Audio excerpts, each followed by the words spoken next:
Pero pag sinabi nating regular, pantay-pantay yun, no? Ay, meron pala ako dito drawing, no? Lang tingnan ko dito kung meron ba dito. Ito, meron.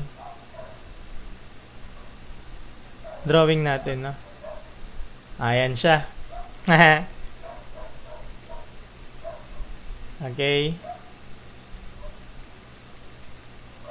Ginandahan ko yung drawing para appreciate na yan. Pag sinabi nating yan, ganyan siya six-sided, no? Okay?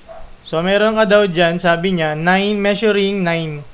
9, 9, 9, 9, 9, 9. Sabi nga natin, gilid lang siya, no? Gilid.